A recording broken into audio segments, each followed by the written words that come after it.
Hello and welcome to The Deep List by Oratoria, a podcast that focuses on indie authors published by small presses and independent publishers, self-published authors and indie booksellers. Hello and welcome to the fifth episode of The Deep List by Oratoria. I'm Amrita and today we are talking to Rose here, whose debut novel, Ashless Sacrifice, was released by Black Glove Press on the 1st of August. I will leave all buy links and details on the podcast page. Welcome to The Deep List, Rose.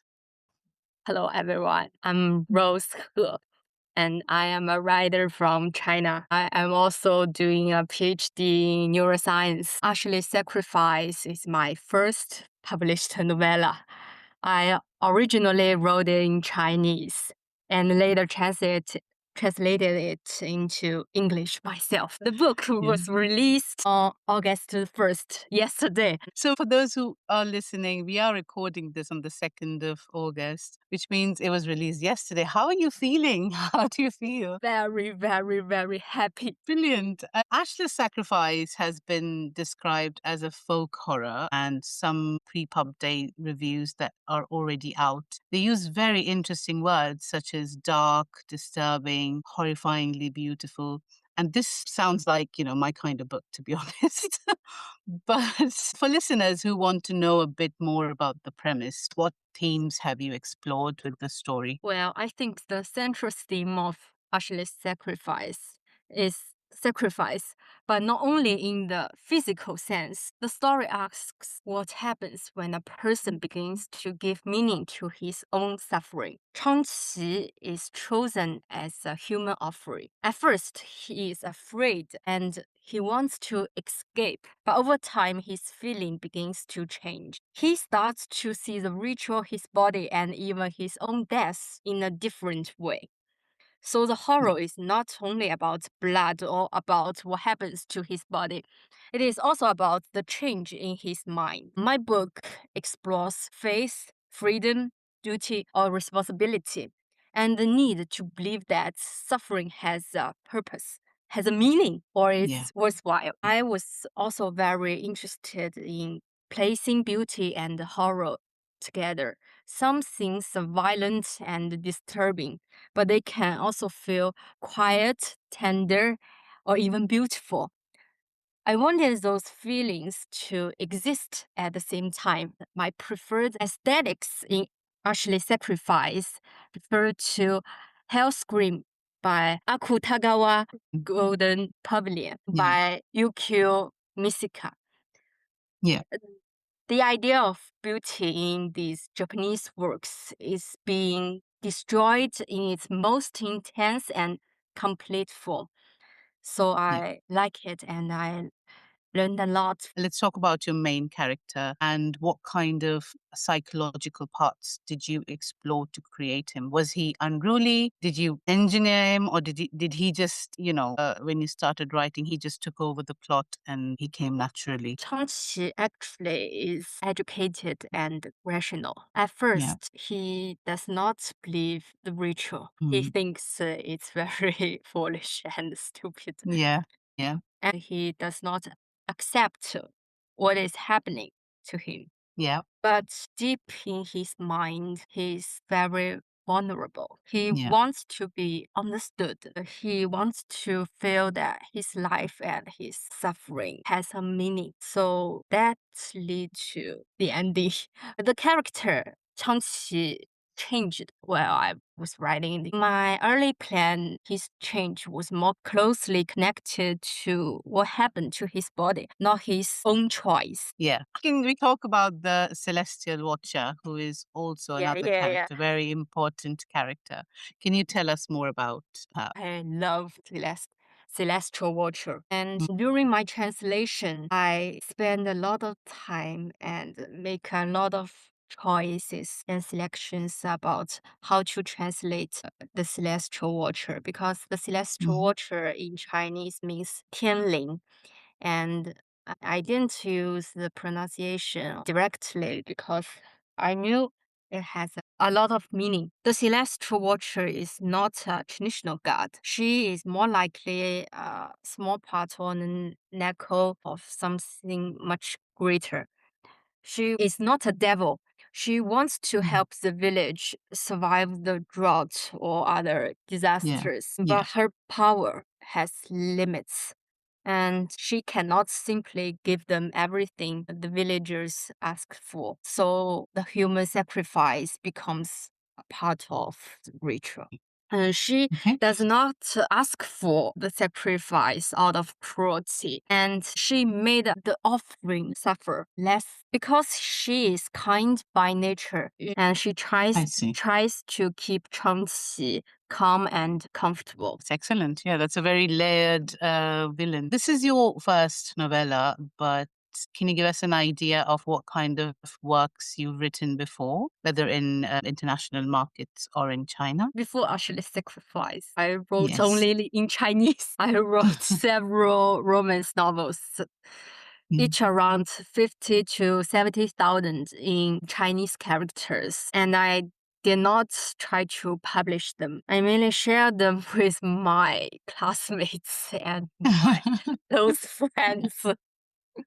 That's awesome. Yeah. Ashless Sacrifice was the first work that made me seriously think about publication. After I finished it, I feel that it had enough depth and meaning. I wanted more people to read my work. Yeah, that's fair. What kind of books do you normally read when you're writing or drafting? Or do you not just keep writing and reading separately? I always read it. Reading is on my Yeah. schedule, whether I write or not. Yeah. So Yeah. I will share 3 books I really enjoyed this year. First is L'étranger, The Stranger by Albert Camus. The second book is The Vegetarian by Han Kang. Oh, Han Kang. Yeah. And the third one is Journey to the West, a famous Chinese Mhm. classic, Sun Wukong, and The Monkey King. All good recommendations. Yeah. My preference to books has no limits. You're happy to read multi-genre books. Yeah, and I try to read it in different languages. I prefer to read the original version. English too, because I read scientific paper in my daily life, and I've learned French for about 3 or 4 years. Wrote a little French, little short fictions in French to practice. Yeah, that's amazing because I speak very little French and I speak a couple of Indian languages as well. But I'm not brave enough to write in them at all. I always prefer English. So I think that's really great that you want to and that you can write in multiple languages. I wanted to ask about your writing routine because you were doing your PhD. Has your situation changed? Are you still doing your PhD or have you completed it? How did you manage the time? Yeah, I'm still doing my PhD, and Yeah. I'm now in my first year in PhD because I am in a successive postgraduate and doctoral program. So actually, Oh, it's okay. the third year I've been scientific research. My writing routine is not very regular because it depends on my experiments. Yeah. So at the time, I'm still in my office because I haven't finished my experiments. That's fair. I have friends who were doing their PhD when we were students, and they would be so busy. So I can imagine how you had to manage your time to write the book. During the week, during the school days, I usually do Yeah. not write. I Um, mainly use that time to think about the story and make notes. And for a short story, I usually write during the weekend. And if the idea is very, very strong and I have a lot of inspiration, I may begin on Friday night and finish by Sunday. For a long project, I prefer to wait until I have a holiday of at least a week. So I do most of planning before the holiday. you look for those pockets of time and you plan everything before. Did you always want to write since you were young? No. Uh, That's fair. That's completely fair. I decided to become a writer after I finished Ashless Sacrifice. It was October last year. It's the first time I felt that I had written something I truly wanted to share with readers. Most importantly, trying to publish my work gives me a reason and motivation to keep writing. Without that Yeah. push, I might Yeah. leave an idea in my head for 10 or even 20 years before write it down. Yeah. I think many people can understand. I completely understand. I was very impressed to learn that you did your translation for the novella from Chinese to English yourself. So, how difficult was it? What challenges did you face? It's very, very, very difficult. It took me longer time than writing And writing the yeah, Chinese the book. version. I first make a fairly quick rough translation of the whole book, and I left some difficult or important lines unfinished because I Yeah. knew they needed more time. After I had a complete draft, I went back and revised it again and again. Some lines changed many, many times. Sometimes I could Mm. not find the right version immediately. Then, weeks later, a better sentence might suddenly come to me, and I would write it down before I forgot it. The hardest part was accuracy, natural English, and the beauty of the sentence. They did not always work together. Uh, Sometimes I Yeah, could keep the exact meaning, but the sentence sounded awkward.